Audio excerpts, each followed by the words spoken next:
Maliens trafic d'or me ka ke Mali kono sanu yurugu me ka ke Mali kono Maliens awa anye information kurawero soraka Maliens ala be Mali fe anya be ni muso ina folo Maliens Maliens anya be ni muso ina anya bala tanto n'est-ce pas mbeka ni yoron doron yirawla a photo tobe mulla bo folo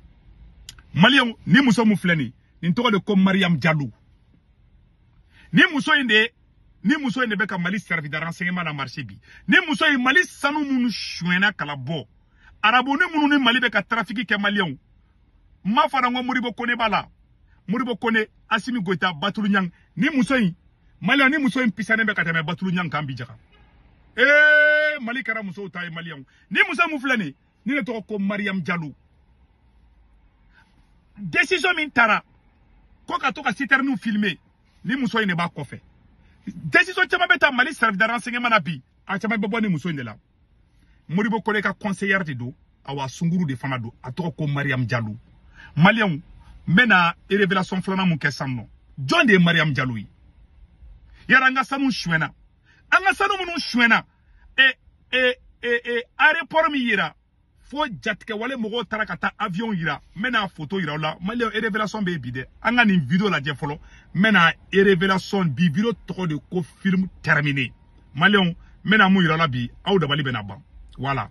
ngeni fe mu yira aw la je pense qu'il y a kanga sur côté doina aba ke to quoi voilà anya vidéo do yira aw la ntarna akli bala anya vidéo do yira aw la jatke wale mogo ube kataka anga utara katanga avion do utajila akli bala nyo vidéo ira la kunu je pense que vidéo kanga sura mena vidéo boka ira sanno au avion aéroport dogole mbubulo dogola de Maliens message tellement mebolo kanya 600 ngoroba kama aye ni vidéo la je follow voilà anya benna voilà anya benna aéroport na n'est-ce pas voilà angogo avion jigiro ne video follow mi ngo mango avion be mara yoro ina avion dugoleu Assimi Goïta ni Batulu Nyang ku avion dugoleu ba yoro la Maliens réseau min do mena réseau konana mena réseau to no Maliens bi karide Mariam Diallo ale fana sembe sanu fengaina meni aéroport ja avion aérodrome min do aéroport fitin de do atete me 800 mètres ka abe sanangoro badi à 30 ou 40 km de Bamako. C'est-à-dire aéroport konana ambolo ko avion ja sanu de marala aéroport ngoro so munu fle na konata Maliens ni so be falu do sanu de la sanu be ka jore be ka sanu na body Modibo Kone Assimi Goïta Batulu Nyang ani Modibo Kone sunguru mi la ula sanno ko Mariam Diallo no ka video manu bora kan so me bona ko tobe vi al video be ne buluku ne pere be ngoyo de ko kele sera jawro de la sisa ha segu tungara ngara dar ko le no de Mali ayabe ni muso ina tanto Maliens ayabe ni Mariam Diallo mina tanto ni muso ko Mariam Diallo Maliens ni nga faringa teme hali Batulu Nyang kanjaka ja muso de be ka Mali mara sunguru de be ka mena Mariam Diallo nye join re folo Maliens yaro nya ayirawla ube uka aéroport mu be no fu be sanu mara rola jatke wale mogo tara sanu febebe uya beta katakanai uye Iranien do mine ka Emirati mogo do mine arabuni munun kumbaro ya arabuni be mine katakanai folo utala ni arabuni nunu ye uye sanu fana che katakanui avion munun be anyame ku ya avion nunu be détruit Assimi Goïta nga avion munun be ku ya avion be détruit anyo information soro information sabana fana jume Maliens ambe oro mina kobi Assimi Goïta be ka négociation kenuye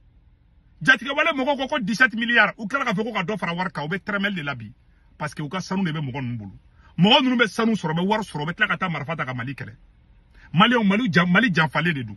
mena muso nyere join folo Mariam Diallo nye join Maliens ni muso mu fleni ni muso de décision ta aya la mede ni Mariam Diallo ni de décision ta SE kono kata pression ke ube ka communiquer mu bla gouvernement sabo ube ka ta propagande chama ke ka galonti ke la ku fenga korla ni muso inde ba be kofe ni muso yi abe SE la Modibo Kone ka sunguru de do pour le moment parce que ube muso ubu dato di nyoko makwa parce que sorasi nunu flene ube vine ni sorasi nunu flene ube muso ta ka di nyoko makwa o ne do sigara do a dato di do makwa mo ni muso mena ni muso ni join re d'abord mena muso description for onyana bi Maliens bela jelengame Mariam Diallo e join Mariam Diallo aye Cheblen Dramé ala ka hinala Cheblen Dramé wolo dogoke o muso koro didu Malien be ka kuma ina mede Cheblen Dramé wolo dogoke o muso koro de Mariam Diallo yi o te kelenge folo flana fara tuguni ni Mariam Diallo kelengele mu flene nanga photo yira la tuguna aka ye ga nya kwa ni Mariam Diallo kelengele mu flene ni Mariam Diallo kelengele mu flene Cheblen Dramé o dogoke muso koro didu o kelen ka bla Boubou Cissé Mali premier ministre koro Boubou Cissé o dogoche ko Léo fana ka sunguru de kuye Mariam Diallo yi voilà Boubou Cissé nunu voilà Boubou Cissé dogon Léo ka sunguru de kuye Mariam Diallo yi o fana o kelen ka surasu kelen ka Boubou Cissé nunu genga bo fangala ni ibeka genga bo fangala o ma do reke o tara olu yere mo munu genga bo fangala olu ma muso were jiyan kono de olu kla ka ta to u ka matigu sari jon de do mo complexe le do ou ka muso fefe bubulu bi sunguru fefe bubulu bi a beye politicien ka sunguru korodi bon oni surasi kele nunu de fana kunye Karim Keita nunu ga gardi korodi ani Boubou Cissé nunu o fe flene nte Modibo Kone jole ya Karim Keita ka gardi kor Modibo Kone jole fle tanto Karim Keita sigile flene Karim Keita ka sunguru wala kundu ja ube ni bela ube nyabo u yere ka matigu u yere ka patron u ka patron de olu ka muso nyebo lila u kele nga fangata sunguru fefe bubulu abeye Karim Keita nga sunguru korodi Karim daton e aw kera fade sagoyi muso ka tia jie kono et puis ko muso kele unta kanga jamana décision baw armée de décision beta oro mi sunguru de betiski kata décision ta mala ne kuma be ni na fa na u se kadala ali anga drone munu metaka anga avion marché kataka avion saka Mali armement marché Assimi Goïta nema sagara nunu ani Abbas nunu kelo ani fenge ka armée rem contrôler ministère de Camara la asorla batulu ka côté Europe la ma fo nga be batulu de mais batulu ka côté Europe la ni muso mun fana flene Mariam Diallo ni kuye Cheblen Dramé dogo ka sunguru koro de kundu o muso koro de kundu je m'excuse Léo talibi ake to de balkise binika monte Cheblen Dramé dogo ke nto toko fo parce que otaku e furudi mais Boubou Cissé mbo toko Mali premier ministre koro anye munu gen ko le faso ti aye mo munu gen Mali ye mo munu gen abo fangala ku ye Mali janfa ku ye Mali armée janfa ku ye faso janfa ku ye faso na folo chouin olu sunguru surasi nkele me katakol d'etat olu ka sunguru koro de flu bulugui ne batulu ta fodom na chama ne société shibone teke kono ne afana do na ngo batulu nyange Assimi Goïta ka sunguru de o chema bange bi société la bleu Assimi Goïta ya muso janfa ka première place ta ka di batuluma Mali on gere fe bi Malika on Mali de nord on ga jene ya kala de ta ko kanga président mo site ka kuma mais na ya sigi na hera soro ka simito fangala o koro nete halalai mbe dawo droma anyabe Modibo Kone lani Modibo Kone ke Karim Keita ka gardi kordi Karim ka sunguru wulela Karim ka temina anye mo munu gen kantu fe olu awma muso wera soro jie kono folu ka muso koro olu dato ko alu te maloya cha ali wulube maloya ka teme nununga o muso kele koluta olu ka tigi dado jamana décision bata orola o de ma be ne ma sagarama muso ko kele de be nunu ko nunu ye mio nunu ye sari nunu wa mia to abe nga muso miede o de be nunu na uye arafukati saka diuka sunguru ma Mali afambe munu nye kele ke kulu kele e ma unale o ma soni M5 ka songa barake parce que u ka langini unan ka langini tikilingi la preuve est que Assimi Goïta fleni Assimi Karim Keita fla fleni nyogon krefe unini fanga koro mogo kadi hali sini ni alache ima ube bora umamine an bora ka puta boulevard faka mogo munu gen olu bora choko jume Boubou Cissé Mali bla choko jume Karim Keita bora Mali kono choko jume a be ni sorasi kele nundi o le betla ki joko le changement kala wi mogo munu kuyu de me changement na kuye M5 bi asibe togoni fitini mi na ya soro M5 de na ka programme le 10.17 mesures ayo fana jafa ay ala janfa ka kira janfa ka yere janfa ka Malien janfa a flene bi Malien muso de be ka Mali marabi aw ko kambe révolution na Thomas Sankara de la kanikeya Modibo Kone sunguru mu to be ka faina tanto ni fama koro ka sunguru koro de bubu sise nunu nga sunguru koro hali Evelyn Jackie o ya ka sunguru koro de e ma waga ya dato di Modibo Kone ma ube muso passe nyokon chedi ube dato di nyokon ma kwa billahi Mali ministre muso koro do be no ni surasi saba tebe na nayi ni on so sombe bona be prévu a be prévu benebu nunu ma muso tadeka do be muso takatla ka di doma ube ka vina nunu ta harama do ka nunu te Mali kuna Mali te tanyefe na kera ka fuma ko tunya mogodi nunu e jene yakela o de Mali kuna nunu sunguru de be ka decision ta Mali kono nunu sunguru de be ka Mali nunu be ka Mali sanu de chouin ka bona yi mo werete ka ke Batulu Nyang Assimi Goïta Modibo Kone ani Modibo Kone sunguru Mariam il paraît que comme Mariam Diallo in ka farin ka teme Ali Batulika décision gelon kona tabali tape ka fefe fo o de be ka Mali kono bi Mali en ben labi Mali sura sou klobena nunu kumbe aéroport caché le be nunu bolo be sanu chouin ka bona kana passer aéroport fo ba dogo ni bo ima avion ni nga dogo avion nu nga dogo u be sanu dogo nu bo de ka bona yi abe mu fo sanangoroba kaw nyana sanangoroba kaw arabo munu kumbe sanangoroba ni avion nu bolo u kumbe mo deme avec sanangoroba na lamini u ba o deme ka saraw la ben aba fo ko arabo munu na projet barakalaw de do u be kana deme de aide ou nana sanu business de la on Assimi Goïta ndebe ka baraka nyoko bulu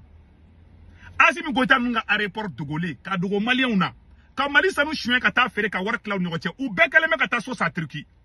ou terika do be no ko colonel Azizi o de u ka ko be bi ani Batulu sunguru on de be ka Mali marabi sunguru mo gara u sunguru te mo gara de anya mo munu fono ko malien tikara mo muna nunu kele me ka ta bolo muso de no fe nunu ma barka bani ni ma danga to di nunu billahi tallahi mali prevu be fla nete ngalon tike nete ngalon tike a be flo nyakoro même mi faut avec précision nous bora kan so sombe boni dore fana ituguni muso mbali drogu fero beke ni surasi munu flan ko mali nunu mbali drogu affaire ke billahi ni korona che munu mbula mbu tokodo adobe mama la do madi billahi tallahi Karim Keta fleni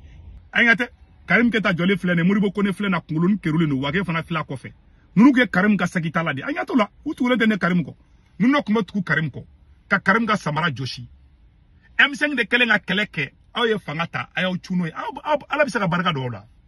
fanga mu flene malion ka fanga di awo yelema ko ke jene ake fanga yi ko ke sunguru te ke fanga yi ka Mali opérateur économique ka beka sunguru ni fongi kanga ski kanga na kumula abulo kanye nyamade ndia halala den fenfe beni ye ibado mundu mama ki ifaye wurutan boki bafru ni iteni ye kate digila ni aye mogo la onu be kelingi halala ute horonte ni da afanya nabi vérité flo nyakoro Mali sanu be ka chouin oni sunguru de be ka chouin bi u sunguru be kera milliardaire wi ambe bo domine Assimi Goïta be na fangala domina Batulu Nyang kumbe choko jume Batulu kumbe choko jume ni milliard kume Batulu bolo a kume Batulu ya kabe kataka mogo de me kare kono Mali na folo Mali sanu de be ka chouin Mali ndembe mwanyima kola mena ni video ila la dobe songa kashi au ni alache au ereka ni video la je mogo de be ka bobi village de be ka bobi ka kashibi kataka mogo ka foro minaula ka mogo ka dugu tien ka mogo sa ka tatuni kanako an ka faranjogon kam a video fleni jagoya wajin be no fe janna nyamugol buru a mairie nya a sandra mo nyamugo ko fonga du bulan ci sunu wal buli habara man son wala ma kanna ba ti na ba be ti yari fuy me ke ba hono sainde mugol janna na ken kunna sunu walu ko fi kanna ba bara prosela ndin te sonna ani famalu so dati me bi jaba ka chamugo teme membe sunu wala kan tele man tele kan na sunu wala la kan tele ko tun kan tima wala ko de ci ko ni kara kuna shindi Kenya ba kaw de fele ka botan uye Malion ka dugulu beke chinois uye sanu chouin fambe nunu bekera milliardaire ni surasi be milliardaire umana pas changement kama toko min diruma M5 de nani 10.17 mesures shogel da seben ko ka ta irisu no fe fem kera ka Mali toko dama be ide bora M5 de la mais ala ye farafin daga ke fisiri wali de quoi farafin de la RB ko glanka ba betla ki kele kere bo ko contrôle c'est la race la plus médiocre sur cette terre abolo ko galonteke ni propagande bato ala be barka do aramadina non aramadina ta janfa ala te barka do ila wallahi donc baraka ni video de rawla malion Mariam Diallo tokoni o de Mali sécurité d'État ale de be décision ta et colonel Goumane mangina eko nakli bila colonel Goumane mo me SE la ale de salku chama ale ka borodo mo kuna colonel Goumane ne muribo colonel be ni salku be kala ala ta tawdo metla kana e kama o matla ela halibi wallahi nunu te Mali jola wi a benin korana chen nunu te nunu mana Mali jo o te na Mali sauver fana wallahi ala mbora nyani video de ka kayro bela jelna donc a report mu bolo o de fendo me mu fo sanangoroba kaw nyana nunu mana o de medika made nunu nana di sanu arabun nana sanu business drone la abana 1.2 trait agana ke sanangoroba na kere mo kono ko arabunin be kaw de me arabunin ne le fle jatika wale mo go bolo be warangi de la san ma be fle donc ni na kuma ka fanyana bi malion ala ka baraka do malla me ka kuma fefe fo me ka foni ala chimanchela ni ne segu to kara Mali janfa ala kara toneda mama be ka Mali janfa akara simi goitayo akara ne segu to akara mo ala ka be baraka ba ni ne segu to kara faso de njugudi ala ka ne malo awi fona ka soro ne te tungara den halaladi fona ka soro ne te wurutan deni ni ne wurutan de borane bano fe ne ka soro furu kono no de senjele bolo jele ala ka cien bangi mama be kan galon tege mama be ka Mali janfa ala ede masaw ka masai ka be libu wallahi amen duwa udu billahi ameka halala duwa udu do awa halala ba famya fana ko halala duwa udu ni nyama dente se kan duwa amina lamine halala udu ba do ko ne halala duwa udu ne asimi gota be Mali josra de ka tigi ala ka asimi ke kalo yelengi ala ka barka do asimina na be Mali na asimi be chedi kan ala ka barka do la mais na be galunga ala ka malu abe fodi ma ko halala duwa awa nyama dente se kan famu en bon entendeur